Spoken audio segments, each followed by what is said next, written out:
Meu marido jogou R$ 150.000 em presentes para a rival e me chamou de invisível. Dito assim parece manchete de jornal, mas foi a minha vida por 3 dias, depois por semanas, e em muitos momentos desde então. Vou contar passo a passo como eu descobri e o que eu decidi fazer. Não é uma história para se gabar, nem um roteiro de vingança. É a história de alguém que achou que já conhecia a própria casa e descobriu que a casa não havia. Se você já se sentiu invisível, comenta eu vi e fica comigo até o fim. Quando penso no começo, volto sempre ao cheiro do café quente naquela manhã de quinta. Era um cheiro que eu associava ao aconchego, café passado, casaco no cabide, a luz amarela entrando pela persiana. Fazíamos rituais mínimos. Ele pegava o jornal, eu olhava a agenda do dia, eu achava que éramos uma equipe. Éramos parceiros. O saldo da conta corrente era algo que conversávamos por cima do pão. Não éramos o tipo de casal que abria livros de finanças, mas tínhamos regras simples, contas em dia, metas de viagem, um cofre com as coisas para emergência era suficiente. Parecia suficiente. A primeira rachadura veio como pequenas ausências.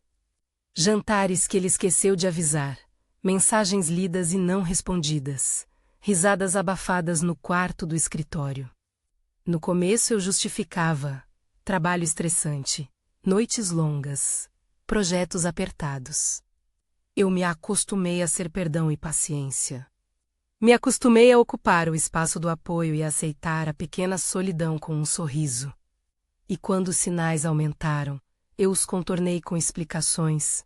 Talvez ele precise de espaço, talvez seja só cansaço. Mas havia outra coisa, pequenas saídas de dinheiro que eu não sabia explicar. Um débito aqui, uma assinatura ali, um exercício de contas que não batia. Eu olhava a planilha que a gente tinha feito no começo do ano e sentia uma pontada de dúvida. Ainda assim, eu preferia confiar. Até aquele e-mail que caiu na minha caixa às 8 da noite. Assunto fatura pendente. Quando abri, meu corpo ficou frio. Não era apenas uma fatura, eram várias. E todas somavam algo que eu só reconheceria no final como um número que mudaria tudo. R$ 500.000. Comecei com descrições sem entender. Uma compra para Ellie, surpresas aqui, um presente luxo acolá, a mesma loja em dias diferentes. Tentei racionalizar, podia ser venda em consignação, uma compra corporativa, até que encontrei as fotos. As fotos eram de caixas alinhadas, laços, etiquetas com nome feminino. A senha do site estava no histórico do navegador do meu marido. O endereço de entrega coincidia com um apartamento que eu nunca vi, mas que aparecia nas postagens de uma mulher que eu reconhecia vagamente pelos stories, sorriso largo, pulseiras, fotos em restaurantes caros. Quando liguei a presença dessa mulher com as faturas, senti o chão sumir. Por que ele compraria tanto para outra pessoa? Por que aquelas mensagens que eu recebia às vezes? Está tudo bem aí. Eram sempre respondidas com frieza. Por que eu, que vivia com ele, não tinha ideia? No começo veio choque puro, incredulidade, negação. Abri várias abas no computador como se a minha vida estivesse ali, organizada em pastas. Salvei extratos, tirei prints, juntei as datas. A sensação era de montar um KB que não deveria existir. Cada peça se encaixava em uma traição financeira que eu não tinha permitido. Não era só o dinheiro. Era o símbolo por trás dele. R$ 150.000 gastos em presentes para outra pessoa era um gesto de prioridade, de eleição de um afeto que não era o meu. Era um pagamento público de afeto em dinheiro. E então veio a humilhação. Eu não era só traída. Eu havia sido colocada numa posição em que parecia supérflua. Quando eu fui até ele com os prints, a conversa que eu esperava menos ou sonhava, não aconteceu. Eu me lembro de entrar na sala com a caixa das faturas, o som da madeira sob meus pés, a luz cinza entrando pela janela. Coloquei tudo na mesa. Ele levantou os olhos do celular como quem vira a página de jornal. O que é isso? Perguntou com uma calma estudada. Respirei. Falei as palavras que pareciam definir o centro do meu mundo naquele momento. Quanto você gastou em presentes para Ellie? Ele sorriu, um sorriso rápido, quase um desdém. Você está vendo coisa, disse. Meu peito apertou. Eu coloquei a soma, as datas, as fotos. Ele pegou uma delas, olhou e deixou escapar. Ai, amor, você fica dramática, tudo isso. Nem sei. Acho que posso ter gasto uns 150 mil reais. E daí? E foi então, com a voz baixa e quase compassiva, que ele disse a palavra que me perfurou: você é invisível. A palavra entrou como uma lâmina, invisível, como se a minha presença não ocupasse lugar algum dentro daquele casamento. O rosto dele era calmo, quase surpreso pelo meu espanto. E eu senti algo rachar dentro de mim. Não foi a primeira vez que ele usou a palavra como machado. Mas nunca com tanto descaro, nunca enquanto me entregava provas físicas da escolha dele. Aquela frase substituiu motivos, razões, desculpas. Você é invisível significava que o que eu sentia não importava. Significava que, ao invés de aliviar meu sofrimento, ele me desqualificava. Foi uma tentativa de me calar por completo. As horas que se seguiram foram cheias de um silêncio pesado, mas não foi um silêncio de compreensão. Foi um silêncio de quem tenta reescrever a narrativa. Ele começou a inverter os fatos, a me chamar de exagerada, a dizer que eu estava procurando briga e que as compras eram impulsos que ele assumiria. Na conversa comes nubladas de racionalização, ele me acusou de não ter visto as coisas. De ter negado a minha própria realidade. Gaslighting. A técnica que faz a vítima duvidar do próprio juízo. Meu coração alternava entre picos de raiva e abismos de tristeza.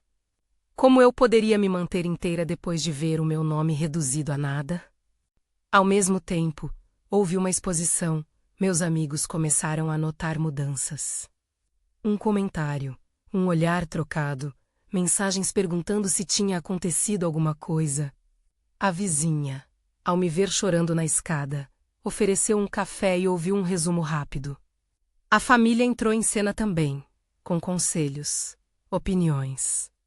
Perguntas que doíam porque me faziam perceber que aquilo deixou de ser minha coisa íntima e virou assunto público. Em redes sociais, percebi discretos sinais, curtidas em postagens, mensagens de pessoas que viam as fotos dele com ela. Todo mundo parecia ter uma opinião. Eu senti vergonha, e vergonha é igual a uma luz que te deixa mais visível ainda, só que exposta e reduzida. A pior parte não era só o que haviam feito. Era o modo como tentavam transformar a minha dor em espetáculo. Houve também quem defendesse o marido em público, minimizando, dizendo coisas acontecem. Essa voz externa me fazia sentir aquilo que ele havia declarado, invisível, insignificante. Eu me via caminhando pela cozinha enquanto a casa parecia uma vitrine de objetos que não me representavam. Os presentes para outra pessoa menos caixas, fotos com etiquetas. Mensagens de agradecimento ocupavam espaço simbólico e real na rede onde eu deveria ser protagonista. Eu me senti, durante dias, menor do que eu sabia ser. Mas algo aconteceu, um lampejo de recusa. Uma das minhas amigas, Ana, pegou uma das faturas e, com a calma das pessoas que não acham graça em desculpas, disse: isso é abuso financeiro. Isso é escolha de alguém que quer mostrar poder? As palavras abuso financeiro eram duras, mas foram o que eu precisava ouvir. Eu tinha sentido que algo estava errado, mas precisava de um nome para aquilo. Abuso financeiro. Não eram só presentes. Era a distribuição do afeto através de dinheiro, uma negação de partilha. Ter um nome ajudou a construir uma estratégia. Não para a guerra, mas para a sobrevivência. Começamos a agir com cuidado. Ana, minha irmã Clara e uma vizinha me ajudaram a organizar as provas sem exposição, prints das compras, fotos, extratos. Fiz cópias e guardei em nuvem, em um pendrive que coloquei fora de casa. Não por vingança, mas por segurança emocional. Saber que eu tinha aquilo para lembrar o que realmente havia acontecido deu um alívio imediato. Não deixei de ouvir a minha tristeza. Chorei sozinha na varanda enquanto a noite caía menos, os olhos inchados, o sabor metálico da raiva misturado ao sal do choro. Mas chorar já não era capitular, era limpeza. Enquanto secava as lágrimas, planejava passos pequenos que dariam sentido ao meu movimento. Não contei tudo isso para atacar o marido. Conto porque imagino que muitas mulheres se reconheçam nesse caminho, início de normalidade. Sinais minúsculos que foram ignorados, a descoberta e a sensação de não existir dentro do próprio lar. É preciso respeito para essas fases. A minha decisão nunca foi começar um jogo de humilhação. Minha decisão foi recuperar dignidade, espaço e segurança. E essas palavras, dignidade, segurança menos, começaram a se tornar um mapa. Houve confrontos menores depois do primeiro embate. Em uma oportunidade, eu o enfrentei na cozinha, enquanto a chaleira cantava. Coloquei na mesa não só a quantia, mas a pergunta: por que você fez isso? Ele tentou rir, explicou com uma tranquilidade que me deu náusea. Foi só para impressionar. Um capricho. Não tem nada a ver com você, eu respondi com frieza que vinha de um lugar que misturava tristeza e certeza. Tudo isso é sobre mim, porque vocês sabem como ferir. Vocês mostram à outra que ela importa mais. As palavras ficaram no ar. Ele fez uma careta e saiu da cozinha. Em vez de discutir, eu comecei a me afastar emocionalmente. Não era indiferença fria. Era acúmulo de limites. Em paralelo, a comunidade ao redor se tornou chave. Lembro de um encontro com Dona Marta, a síndica do prédio, que ouviu minha história enquanto tomávamos cafezinho no corredor. Ela havia passado por uma separação anos atrás e viu em mim algo que lhe tocava, o mesmo olhar de descontinuidade. Você precisa de uma rede, ela disse. E a rede apareceu. Amigas que me emprestaram dinheiro para as primeiras despesas. Uma prima que me indicou um curso de gestão que havia mudado sua vida, outra amiga que ofereceu um quarto na casa dela por algumas semanas. Esse palco de solidariedade me devolveu uma parte da minha humanidade, quando eu me sentia reduzida à notícia. No meio desse turbilhão, houve momentos de dúvida que surgiam como ondas. Às vezes eu me perguntava se a minha reação era exagerada, outras, se eu deveria perdoar e tentar consertar. Eu dormia mal e acordava com imagens das compras. Em um desses momentos de madrugada, acordei e fui até o armário. Peguei uma das roupas que eu usava quando nos conhecemos. O tecido tinha o cheiro de memória. Sentei no chão do quarto e ouvi as coisas se soltarem. Não se tratava só de objetos. Tratava-se da narrativa que eu construíra sobre mim, Sameble.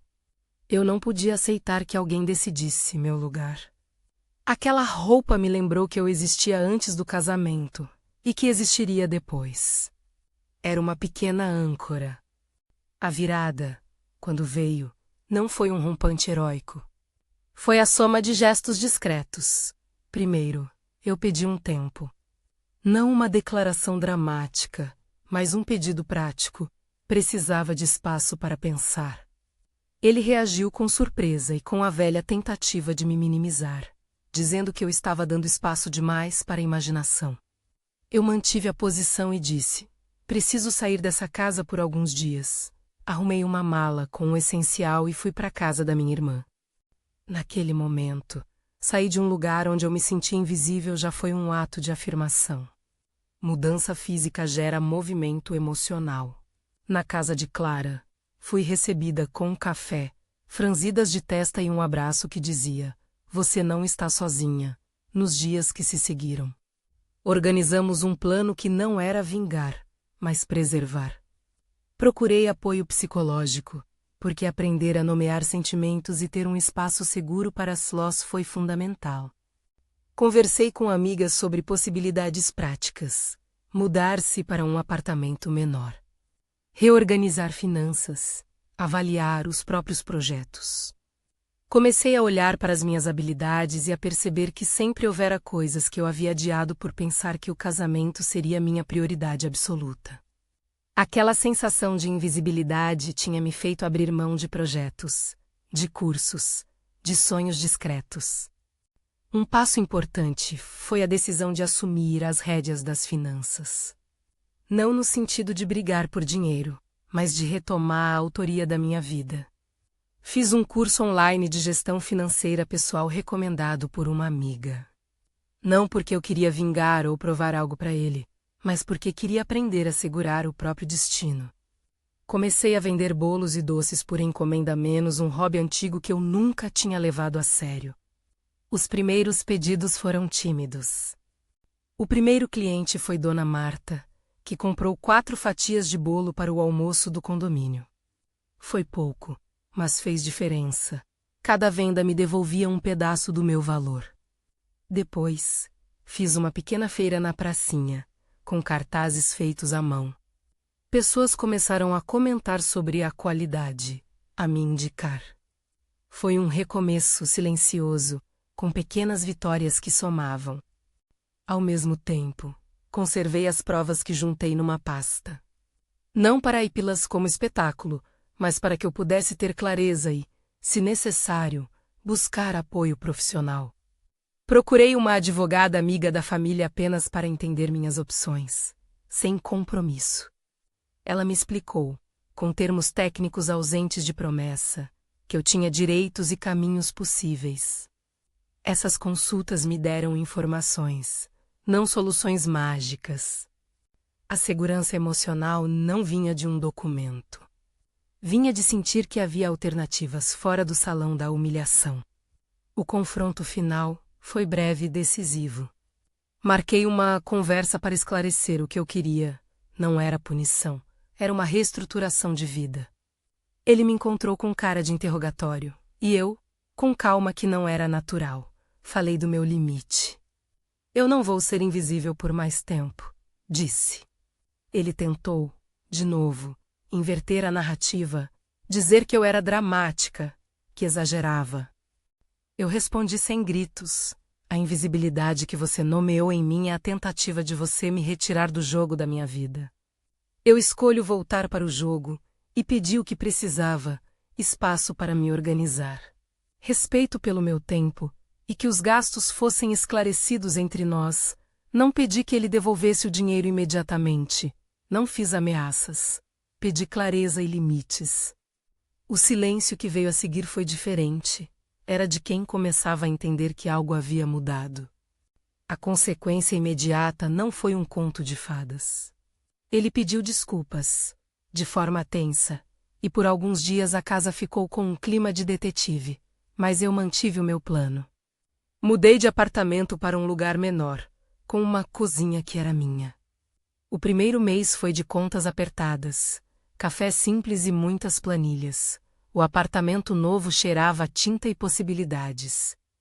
Coloquei algumas fotos minhas nas paredes, simples escolhas que me lembravam que eu tinha lugar. Comecei a construir uma rotina de trabalho com os bolos e um canal pequeno nas redes onde mostrava receitas e falava de vida.